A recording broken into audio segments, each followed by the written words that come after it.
بسم اللہ الرحمن الرحیم۔ سبھی تعریفیں اللہ رب العالمین کے لیے ہیں۔ اللہ ہمارے دلوں کا حال بھی جانتا ہے اور ہدایت کو آسان بناتا ہے، اور اللہ نے ہی ہمیں ایک بار پھر اپنے پاک کلام کے ساتھ بیٹھنے کی توفیق عطا فرمائی۔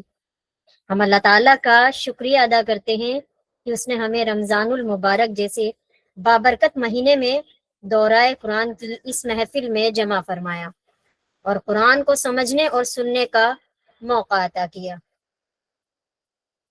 اللہ تعالیٰ اپنے آخری نبی حضرت محمد صلی اللہ علیہ وسلم پر اور آپ صلی اللہ علیہ وسلم کی آل پر اپنی خاص رحمتیں اور سلامتی نازل فرمائے، آمین۔ السلام علیکم ورحمۃ اللہ وبرکاتہ۔ آپ سب احباب کو دل کی گہرائیوں سے دورہ قرآن کلاس میں خوش آمدید، اور آپ سب کا شکریہ کہ آپ قرآن کے سفر میں ہمارے ساتھ شامل ہیں۔ تو محترم ساتھیوں، دورہ قرآن ہمیں یہ موقع دیتا ہے کہ ہم پورے قرآن کو ایک مکمل پیغام کے طور پر سمجھ سکیں، جی، اور خاص طور پر رمضان المبارک میں، کیونکہ رمضان المبارک کے ساتھ یہ نشست ہمارے ایمان کو تازہ کرنے اور ہمارے دلوں کو بدلنے کا ذریعہ بنتی ہے۔ آج الحمدللہ دورہ قرآن کا 12واں دن ہے، اور آج ہم سورہ یونس سے اپنے مطالعے کا آغاز کریں گے اور انشاءاللہ آگے کی سورہ تک بڑھیں گے جتنی اللہ تعالیٰ توفیق عطا فرمائے گا ہمیں۔ تو آج کی آیات ہمیں اللہ پر کامل بھروسہ، صبر اور حق پر ثابت قدم رہنے کا درس دیتی ہے، اور اللہ سے دعا کرتے ہیں کہ وہ اس کلام کو ہمارے لیے ہدایت، روشنی اور عمل کی توفیق بنا دے۔ تو آئیے اب ہم اپنی توجہ قرآن کے اصل پیغام کی طرف مرکوز کرتے ہیں اور اپنے محترم بھائی مواحد صاحب کو دعوت دیتے ہیں کہ وہ ہمیں آج کی آیات کے فہم کے سفر میں رہنمائی فرمائیں۔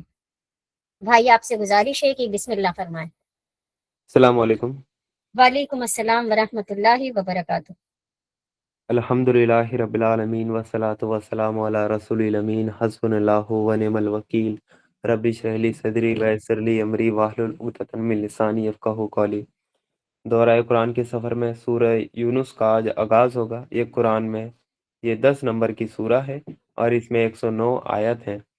جیسا کہ سورہ کے انٹروڈکشن میں بات ہے کہ مکی سورہ ہے، اور مکی میں اور اور مکی دور میں بھی جو آخری دور ہے، یعنی جو مکی زندگی کا جو چوتھا دور ہے، اس دور کی یہ سورہ ہے۔ اس کا نام یونس جو لیا گیا ہے، اسی کی آیت نمبر 98 سے اس سورہ کا نام لیا گیا ہے، جس میں یونس علیہ السلام کا ذکر آیا ہے، تو اسی لیے اس سورہ کا نام سورہ یونس اللہ تعالیٰ نے رکھا ہے۔ اور یہ نام بھی صرف ایک علامتی طور پر ہے، ایسا نہیں ہے کہ پوری سورہ میں صرف یونس علیہ السلام کا ہی ذکر آئے گا۔ مکی زندگی کو ہم نے 4 بھاگوں میں ڈیوائیڈ کیا تھا، اس میں 4 ہم نے ادوار یعنی دور پڑھے تھے۔ جو آخری دور ہے وہ تھا 10 نبوی سے لے کے 13 نبوی تک۔ یہاں اللہ کے رسول صلی اللہ علیہ وسلم کے ساتھیوں پر ظلم و جاتی کی انتہا ہو چکی تھی، اور مکہ میں رہنا ان کا دوبھر وہ کر دیا گیا تھا۔ اس لیے اللہ تعالیٰ نے مکہ والوں کو آخری ہدایت کے طور پہ ان سورہ میں ہمیں ملتی ہے کہ آخری چیتابنی، آخری دعوت اور آخری جو ان لوگوں کو اس چیز کی دھمکی تھی وہ اللہ تعالیٰ نے دی ہے۔ اس سورہ کا جو مرکزی مضمون ہمیں ملتا ہے وہ ہے دعوت دینا مشرکین کو، اور سمجھانا بجھانا، اور ساتھ ساتھ خبردار کرنا۔ یعنی اس سورہ کا مرکزی مضمون وہی ہے کہ مشرکین عرب کو دعوت دی جائے، ان کو سمجھایا بجھایا جائے، اور ان کو خبردار کیا جائے جو وہ روش اختیار وہ کر رہے ہیں۔ اس سورہ میں وہ کچھ باتیں ترتیب کے ساتھ آتی ہیں۔ سب سے پہلے اللہ تعالیٰ اس میں ایک رب ہونے کی اور آخرت کی وہ زندگی کے وہ سلسلے میں، یعنی مرنے کے بعد ایک زندگی اور ہے، اس میں لوگوں کا وہ لوگوں کو وہ جو عقلی دلیلیں ہوتی ہیں اللہ تعالیٰ وہ بھی دیتا ہے، اور ان کے جو ضمیر ہے اس کو بھی اللہ تعالیٰ وہ جھنجھوڑتا ہے۔ اور اس سورہ میں ان غلط فہمیوں کو بھی دور کیا گیا ہے جن اور ان غفلتوں پر اللہ تعالیٰ نے وہ خبردار کیا ہے کہ جو چیز لوگوں کو توحید اور آخرت کے عقیدے کو ماننے میں رکاوٹ وہ کی بن رہی تھی، اور جو مشرکین عرب ہیں ان کے جو اعتراض تھے محمد صلی اللہ علیہ وسلم کی پیغمبری پہ اور آپ صلی اللہ علیہ وسلم کے لائے ہوئے پیغام پر، ان کا بھی جواب اس سورہ میں دیا گیا ہے۔ اور جو کچھ دوسری زندگی میں پیش آنا ہے یعنی کہ آخرت میں، اس کے بارے میں پہلے سے ہی خبردار کیا گیا ہے وہ انسان کو، تاکہ وہ ہوشیار ہو جائے اور آج ہی اپنے رویے کو وہ ٹھیک کر لے اور بعد میں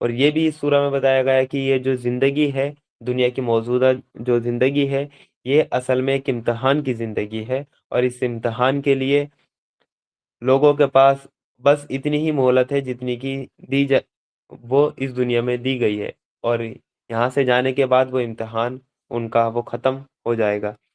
تو یہی چیزیں ہیں جو سورہ یونس میں ہم دیکھنے کو ملیں گی، اور یہ ہمارا جو 11واں پارہ ہے قرآن کا، وہ ہمارا یہاں سے وہ چل رہا ہے۔ اس کا آغاز ہم وہ کل سورہ توبہ میں وہ کر چکے تھے۔ تو بنا دیری کے اسٹارٹ کرتے ہیں سورہ یونس آیت نمبر 1 سے۔ اعوذ باللہ من الشیطان الرجیم، بسم اللہ الرحمن الرحیم۔ الف لام را، یہ اس کتاب کی آیتیں ہیں جو حکمت اور علم سے بھری ہیں۔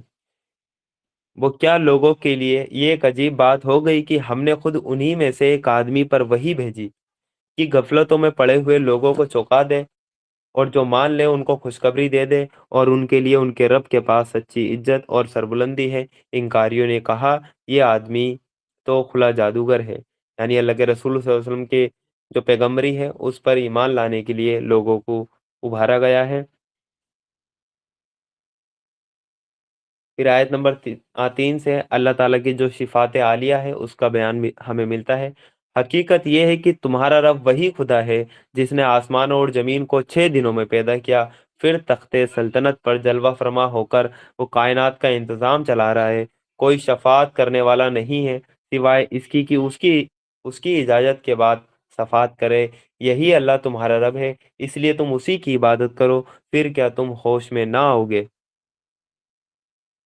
اسی کی طرف تم سب کو پلٹ کر جانا ہے، یہ اللہ کا پکا وعدہ ہے۔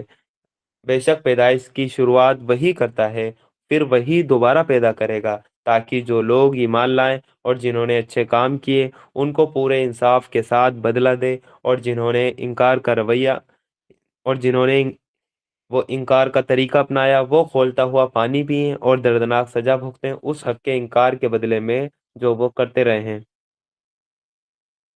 آیت نمبر 5 سے ہمیں ملے گا کہ اللہ تعالیٰ کی جو واضح نشانیاں ہیں کائنات میں، وہ ہم کو کیا پیغام دے رہی ہیں۔ وہی ہے جس نے سورج کو اجیالہ بنایا اور چاند کو چمک دی، اور چاند کے گھٹنے بڑھنے کی منزلیں ٹھیک ٹھیک مقرر کر دی، تاکہ تم اس سے برسوں اور تاریخوں کے حساب معلوم کرو۔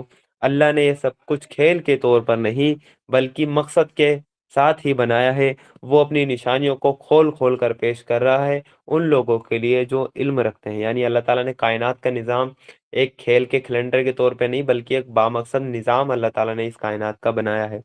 پھر آیت نمبر 6 میں اللہ تعالیٰ نے کہا یقیناً رات اور دن کے الٹ پھیر میں اور اس چیز میں جو اللہ نے زمین اور آسمان میں پیدا کی ہے نشانیاں ہیں ان لوگوں کے لیے جو غلط دیکھنے اور غلط راستے پر چلنے سے بچنا چاہتے ہیں۔ آیت نمبر 7 سے آئے گا کہ برے لوگ اور بھلے لوگوں کا کیا انجام ہے۔ حقیقت یہ ہے کہ جو لوگ ہم سے ملنے کی امید نہیں رکھتے، حقیقت یہ ہے کہ جو لوگ ہم سے ملنے کی امید نہیں رکھتے اور دنیا کی زندگی ہی پر راضی اور مطمئن ہو گئے ہیں، اور جو لوگ ہماری نشانیوں سے غافل ہیں ان کا آخری ٹھکانہ جہنم ہوگا، اور ان برائیوں کے بدلے وہ جنہیں وہ اپنے اس عقیدے اور غلط رویے کی وجہ سے کرتے رہے۔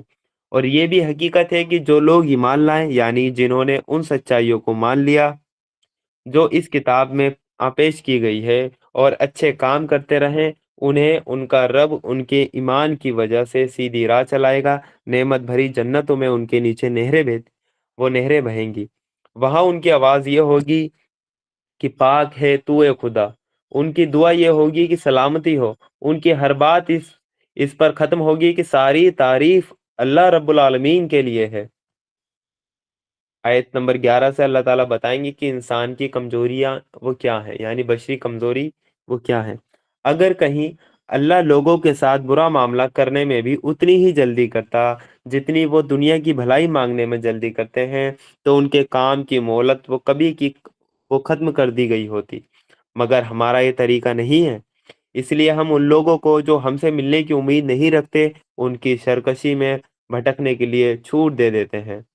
انسان کا حال یہ ہے کہ جب اس پر کوئی مشکل وقت آتا ہے تو کھڑے اور بیٹھے اور لیٹے ہم کو پکارتا ہے، مگر جب ہم اس کی مصیبت وہ ٹال دیتے ہیں تو ایسے چل نکلتا ہے کہ مانو اس نے کبھی اپنے کسی برے وقت پر ہم کو پکارا ہی نہ تھا۔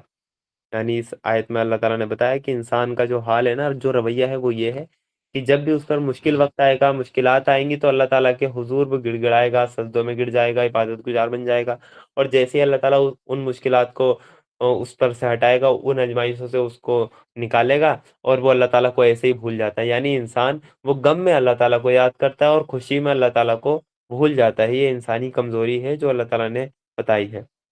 پھر اللہ تعالیٰ نے کہا، اس طرح حد سے گزر جانے والوں کے لیے ان کے کرتوت لبھاونے بنا دیے گئے ہیں۔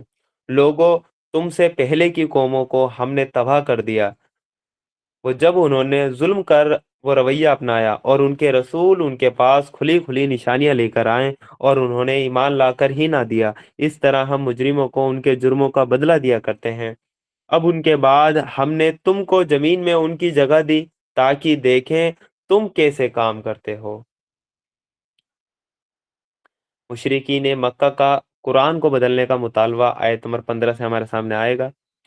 جب انہیں ہماری صاف صاف باتیں سنائی جاتی ہیں تو وہ لوگ جو ہم سے ملنے کی امید نہیں رکھتے، یعنی جو آخرت کا انکار کرتے ہیں، وہ کہتے ہیں کہ اس کے بجائے کوئی اور قرآن لاؤ اور اس میں کچھ فیر بدل کرو۔ یعنی یہ قرآن ہمیں سمجھ میں نہیں آ رہا، ہم کوئی دوسرا قرآن دو جس میں ہمارے معبودوں کا بھی ذکر ہو، ان کی بات، ان کو بھی کوئی اہمیت دی جائے۔ تو اے نبی صلی اللہ علیہ وسلم، ان سے کہو، میرا یہ کام نہیں ہے کہ اپنی طرف سے اس میں کوئی تبدیلی کر لوں، میں تو بس اس وحی کی پیروی کرنے والا ہوں جو میرے پاس بھیجی جاتی ہے۔ اگر میں اپنے رب کی نافرمانی کروں تو مجھے ایک بڑے بھیانک دن کے عذاب کا ڈر ہے۔ اور کہو، اگر اللہ کی مرضی وہ یہی ہوتی تو یہ قرآن تمہیں وہ کبھی نہ سناتا، اللہ تمہیں اس کی وہ خبر تک نہ دیتا۔ آخر اس سے پہلے میں ایک عمر تمہارے بیچ بتا چکا ہوں، کیا تم عقل سے کام نہیں لیتے؟ آیت نمبر 16 میں اللہ تعالیٰ نے یہ جو بات کہی ہے اللہ کے رسول صلی اللہ علیہ وسلم کے حوالے سے، آیت نمبر 16 میں، اس میں ایک دلیل ہے۔ یہ قرآن اگر اللہ تعالیٰ چاہتے تو تمہیں کبھی نہ سناتے، اور اس میں اللہ کے رسول نے ایک بات کہی کہ میں ایک عمر تمہارے بیچ بتا چکا ہوں۔ یعنی یہ اس قرآن کے حق ہونے کی مطلب کی دلیل ہے کہ میں نے اپنی عمر کا جو 40 سال کا حصہ ہے وہ تمہارے درمیان گزارا ہے۔ تم نے خود مجھے صادق اور امین پایا ہے۔ تم مجھے جانتے ہو بچپن سے کہ میں نے کہیں سے علم حاصل نہیں کیا ہے، میں پڑھا لکھا نہیں ہوں، اور میں پھر بھی ایسا کلام پیش کر رہا ہوں، تو اس کا مطلب وہ یہ ہے کہ یہ کلام واقع میں خدا کی طرف سے ہے، واقع میں خدا کی طرف سے ہے۔ تو یہ اللہ کے رسول صلی اللہ علیہ وسلم کی زندگی میں بھی قرآن کے حق ہونے کی دلیل ہے۔ پھر آیت نمبر 17 میں اللہ تعالیٰ نے کہا، پھر اس سے بڑھ کر ظالم اور کون ہوگا جو ایک جھوٹی بات گڑھ کر اللہ سے جوڑے یا اللہ کی سچی آیتوں کو جھوٹا قرار دے۔ یقیناً مجرم وہ کبھی کامیابی نہیں پا سکتے۔ آیت نمبر 18 سے جو لوگوں کا وہ شفاعت کا ایک من گھڑت عقیدہ ہے اس کے بارے میں ذکر ہے۔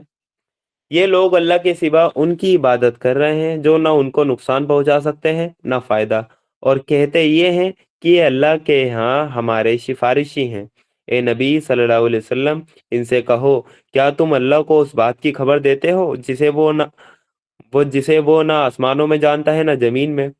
پاک ہے وہ اور بلند اور برتر ہے اس شرک سے جو یہ لوگ کرتے ہیں۔ شروع میں سارے انسان ایک ہی امت تھے، بعد میں انہوں نے الگ الگ عقیدے اور مسلک بنا دیے، اور اگر تیرے رب ہی کی طرف سے پہلے ہی ایک بات طے نہ کر لی گئی ہوتی تو جس چیز میں وہ آپس میں اختلاف کر رہے ہیں اس کا فیصلہ کر دیا جاتا۔ یعنی شاید میں بتا دیا کہ شروع میں سارے انسان صرف ایک ہی امت تھے، اور بعد میں لوگوں نے اختلاف کیے اور الگ الگ ریلیجن بنائے، جبکہ ہمیں جو لوگ بتاتے ہیں وہ اس کے اپوزٹ بتاتے ہیں۔ وہ لوگ یہ کہتے ہیں کہ شروع میں انسان جو ہے